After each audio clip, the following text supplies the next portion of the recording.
I've been in business for 9 years, and in that 9 years, I could have made £1.7 million by selling 675 kilos worth of silver. No, these are not my actual profit loss figures for the Backyard Bullion business. Crikey, I wish I'd have made £1.7 million doing what I've been doing. No, instead this is a thought experiment of how much money I could have made had I just not bothered with my silver business and bought 675 kilos worth of silver over this last 9 years and done literally nothing with it. That's quite crazy, but that's the power of silver. So I guess my question is for today's Precious Metal Ramble, was it bloody worth it? Because I could have just sat there, done nothing and earned £190,000 a year from just sitting on my silver. But instead, I chose to melt it all and sell it. What have I done?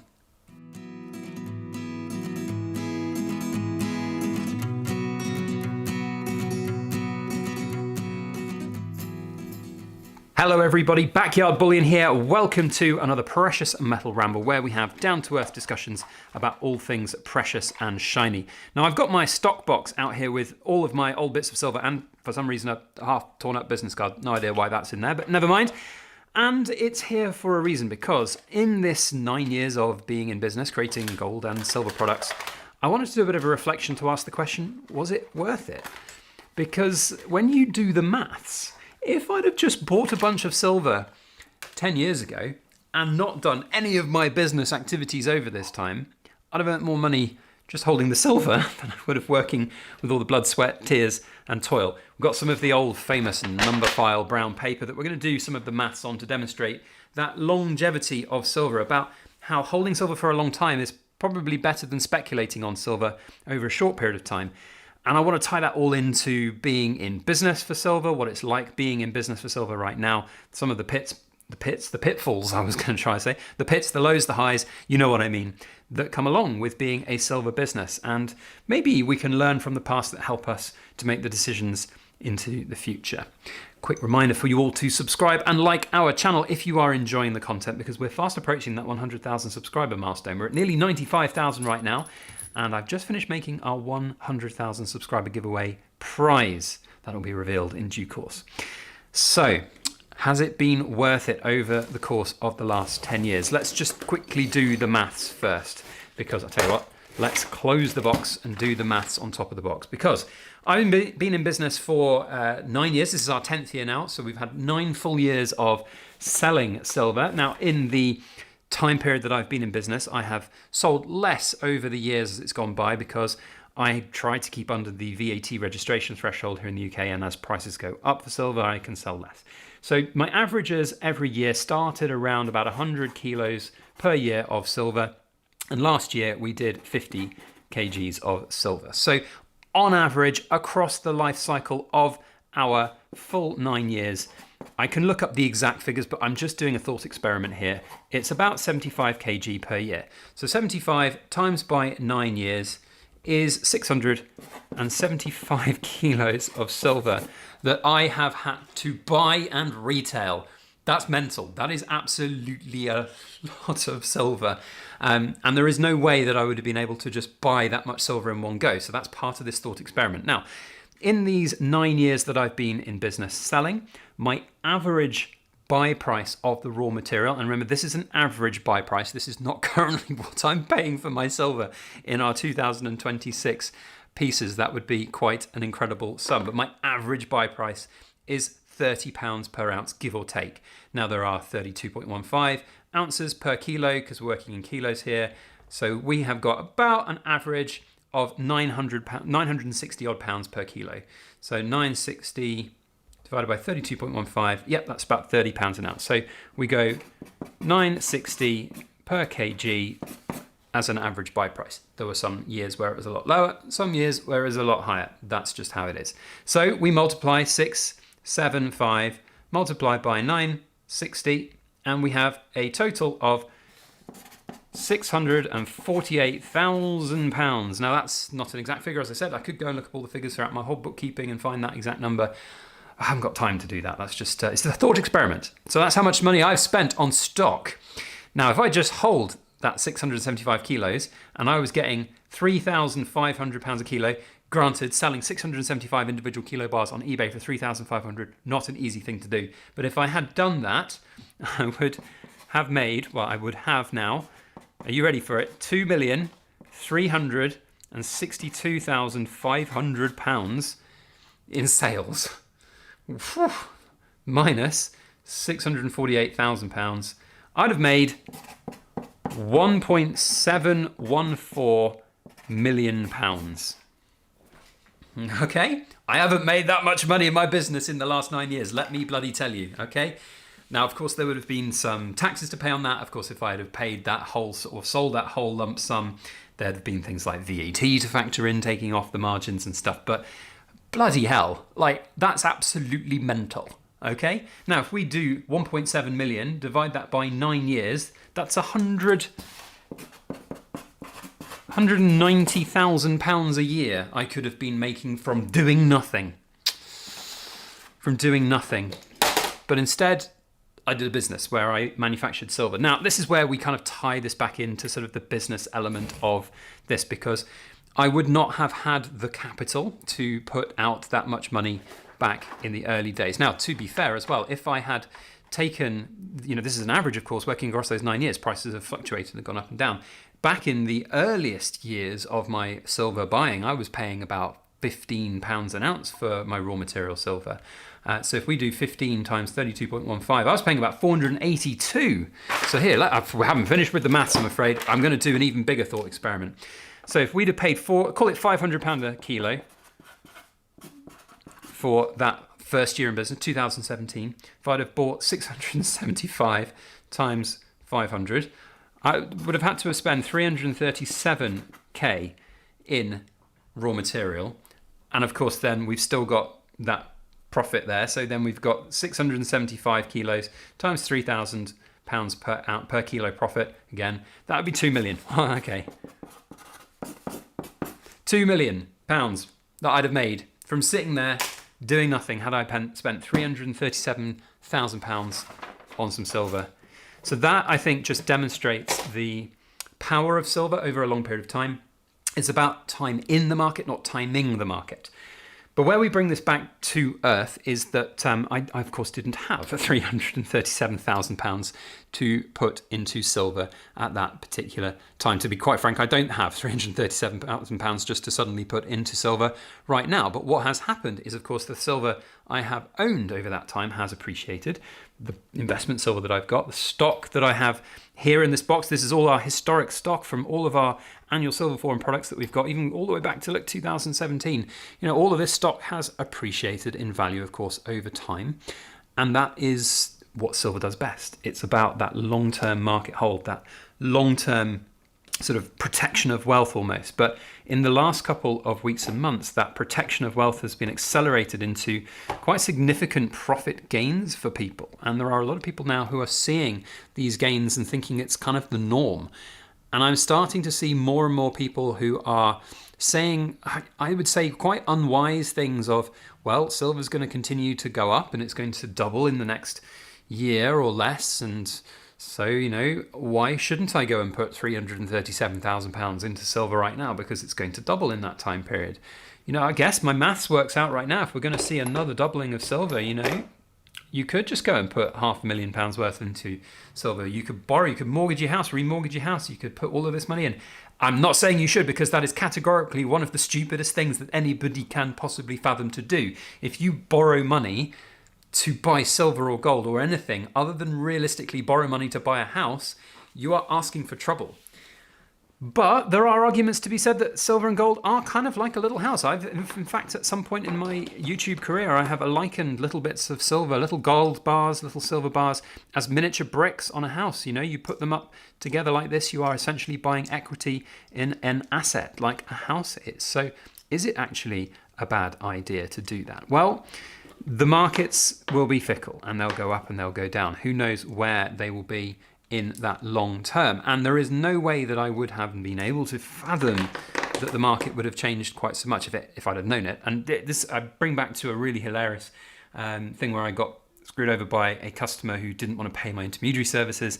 He was basically accusing is probably the right word, but not in a sort of accusatory way. He was criticizing me for not having waited a few hours because it was obvious the market was going to continue to rise across the afternoon that I sold his silver on.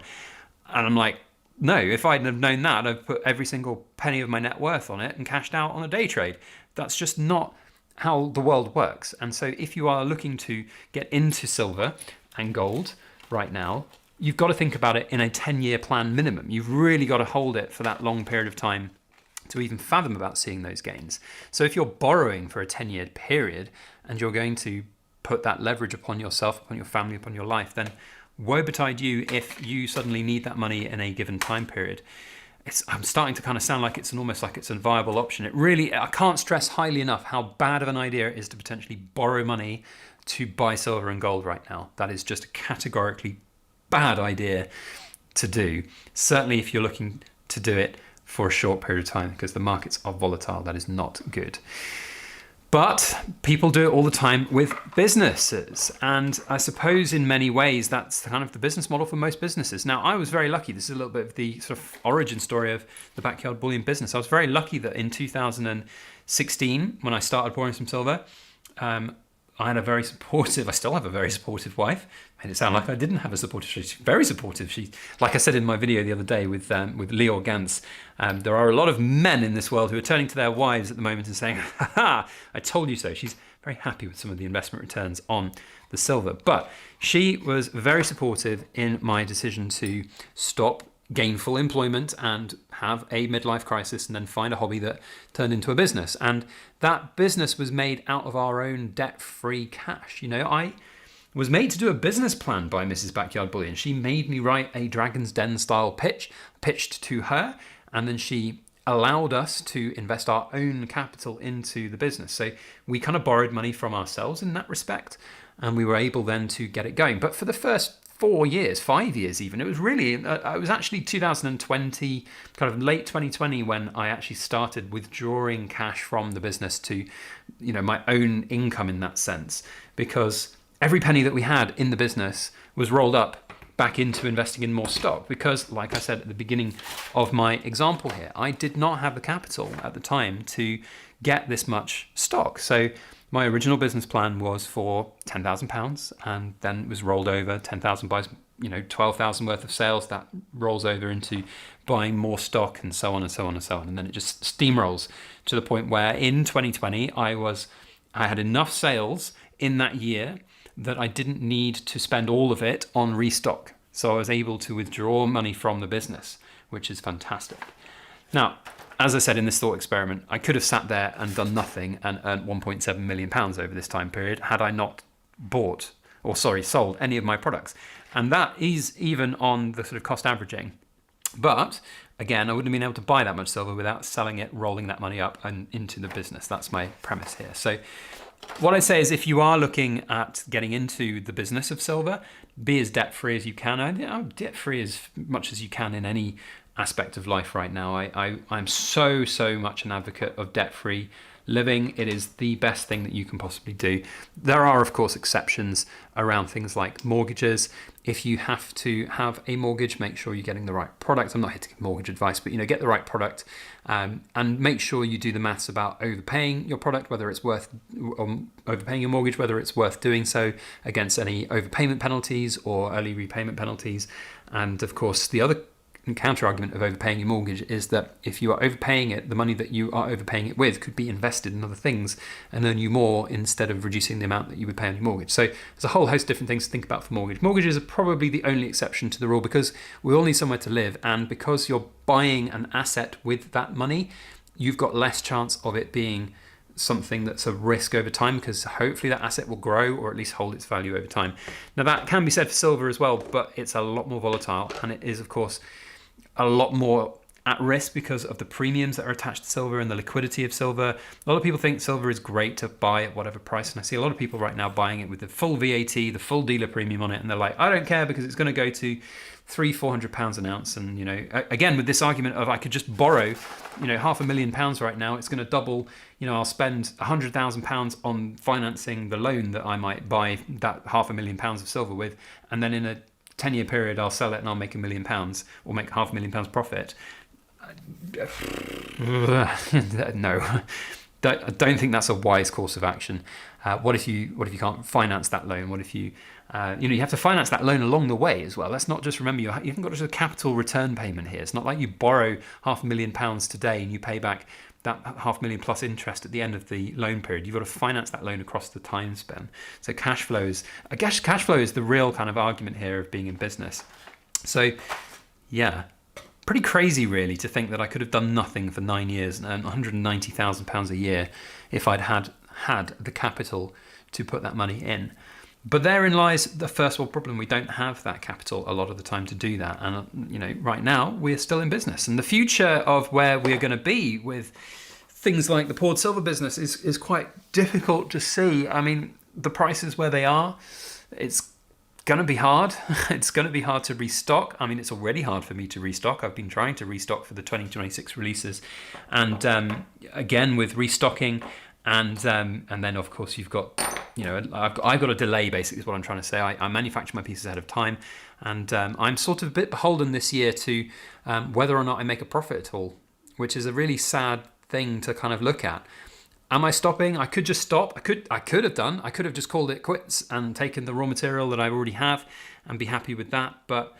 And I did this in a video the other day or the other month where I was pouring some silver, and I was like, why bother? Why bother when I could just sell the raw material bars that I've got for more perhaps than I would be able to sell the product for at the end? But I quite enjoy what I do. It gives me purpose. There are other benefits to being in business and earning a profit, whether it be a small profit or a large profit. You get national insurance contributions for your state pensions. You get pension contribution allowances. If you are a self-employed person, you don't have a pension, you have to make your own pension. So in the UK, if you earn a certain amount of money, you can put a certain amount of money up to your earnings into a self-invested pension fund. Of course, we all have bills to pay. Kids, bills are never ending. So you've got to earn money somehow along the way. That cash flow is critical. So yeah, it's a difficult one. It is a difficult one. Like the realistic return on investment looks fantastic, but in practice that return can be somewhat muted by things like taxation, taxes, the restocking. If you're going to, one day when I close the business down, that'll be a bumper year. That's the whole point. If I stop doing what I'm doing and don't have to restock, then I can start withdrawing a lot of the money out of the business, and that's fantastic. But yeah, it's a bit tough right now in business, isn't it? But it's not going to stop me. I'm still going. I've still got my 2026 bars, starting production on the 2026 BYB bars. Those are in the process right now. For those who are wondering, if you're watching to the back end of the video, no, we don't have anything in stock right now. We had some 1 gram gold bars in stock for the Silver Forum, but they've just come out of stock as they were a pre-order. Maybe we'll do some more of them in the near future, but for now, that's it. There will be our silver products coming out in May or June, or both. We haven't quite worked out the schedule yet, but that will happen then. So for now, tough. You're going to have to wait because that's how I work. Yeah, pretty crazy really. For cool kids, I think we've got to sort of say over here, haven't we? £1.71 million for not working. That would be nice. That's your Cool Kid Club phrase. Now, I'm aware that we haven't done the draw for the January Cool Kid Club prize, and we will be doing that next week, I promise. I've just been a bit busy with content, and a lot of my content's filmed a little bit ahead of schedule, so I haven't been able to fill it in, but we will be doing it next week. So thank you all for watching. Cool kids, make that special comment, and then you'll be in with a chance to win a Silver Britannia. Otherwise, that is it from me. We'll see you on the next video. As always, please make sure you like, share, comment, and subscribe for more.